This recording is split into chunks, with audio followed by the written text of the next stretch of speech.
23 that caused them to miss a combined 13 games. CC, are you concerned long-term for Burrow's career? Yeah, I'm concerned about it, and I was concerned before this latest injury. I said it last year. What stops Joe Burrow from being the latest in a long line of Cincinnati Bengals quarterbacks that have MVP talent, but don't allow that talent to translate into team success at the highest level? We saw it with Ken Anderson, won an MVP, got to a Super Bowl, never got back. Boomer Esiason, won an MVP, got to a Super Bowl, never got back. Carson Palmer had to retire because the organization wouldn't put the requisite pieces around him so that he could have success. Ultimately ended up getting traded. Dan Marino never got that. Yeah, but I'm just saying, with the Cincinnati Bengals organization, with the Brown family, they have a history of this. So when we see Joe Burrow, who started his career in his rookie season getting cut in half because the offensive line couldn't protect him, why would we think that the Cincinnati Bengals are going to manage him and going to protect him in a way that they have never done with all the other quarterbacks that have come through their organization that have MVP caliber talent? I just don't see it. So yeah, I'm concerned about Joe Burrow's career because of the organization that he's a part of. I 100% agree with you. I'm more concerned in the near future of if he's going to want to be in Cincinnati.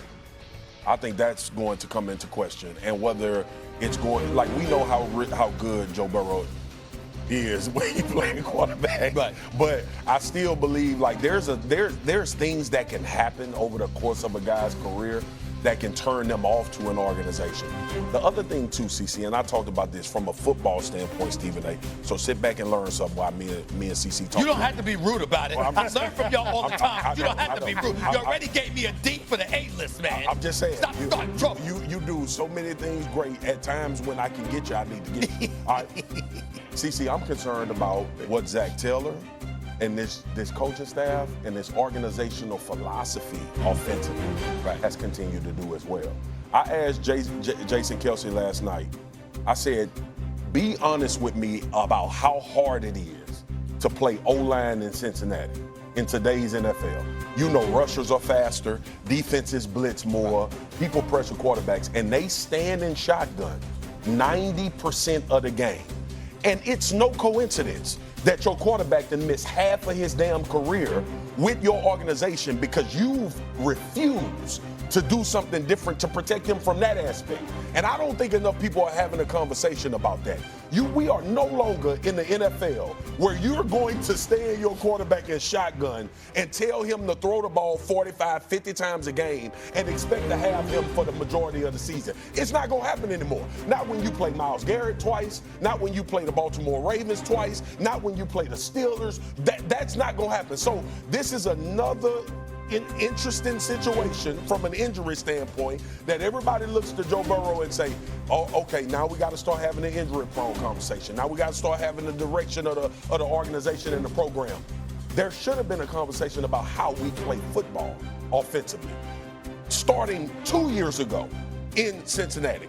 And from my limited understanding, because I'm around a lot of good offensive-minded people, I've always said, why don't they run the ball more, right? That's been my answer to it. I'm looking at Greg Roman in Los Angeles.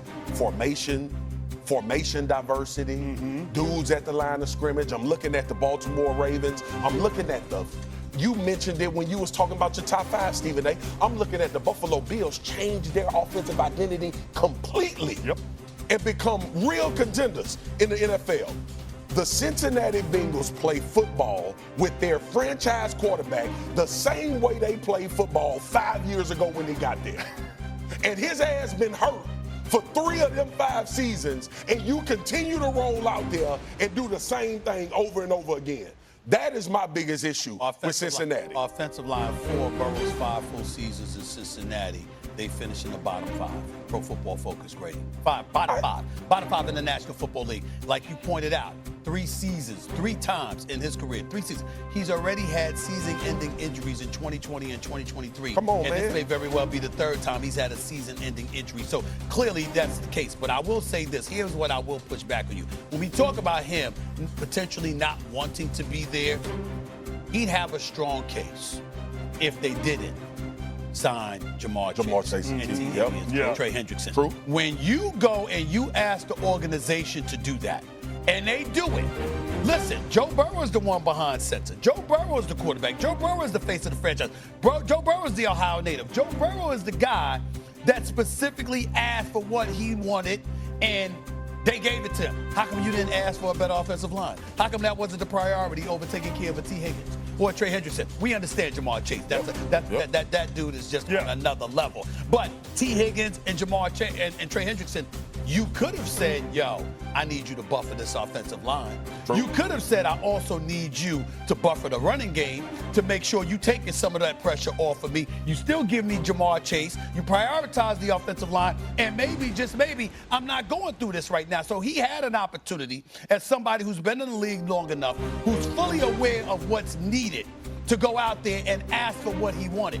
And he chose the receivers and somebody on the defensive side of the ball, 35 sacks, 4.5 more than anybody else over the last 2 years in Trey Hendrickson. That's true. But the flip side to it is that, that ain't going to help you but so much if you don't have an offensive line to protect you. And he might have prioritized the wrong thing. That's why I don't think he can just skip out and run. Yeah, I can't give you everything you asked for, and then you get mad at me it doesn't work out and you want to bounce. You can't take your ball and go home. Don't pull an Aaron Rodgers, what he did with the New York Jets.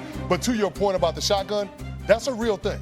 I mean, only the Washington Commanders over the last 2 years of football have spent more time in the shotgun than the Cincinnati Bengals. How's that working out for their quarterback right now? Not great, right? And you don't need an offensive expert to understand the defensive guys. When you got 11 sets of eyeballs that can see the ball at all times without the threat of play action, you're not fooled by anything that the offense is doing. And the defensive line is not afraid of hard ball runs because you're not in a formation to do those things. So you're putting your quarterback in harm's way. There you go, CC. Because your offense doesn't have enough variety, doesn't have enough ways to threaten the defense on a down-to-down basis based on the scheme. Sure, they've got talent. They've got plenty of guys that can dictate front and coverage. But in terms of the coordinator, the play caller, putting it all together and orchestrating it to protect the quarterback while maximizing explosive plays, that is not something that Zach Taylor and his staff have done a good job at. Go ahead, man. I want everybody, because I know the answer, you know the answer. I want everybody to go back and look at the amount last 2 years with Joe Brady.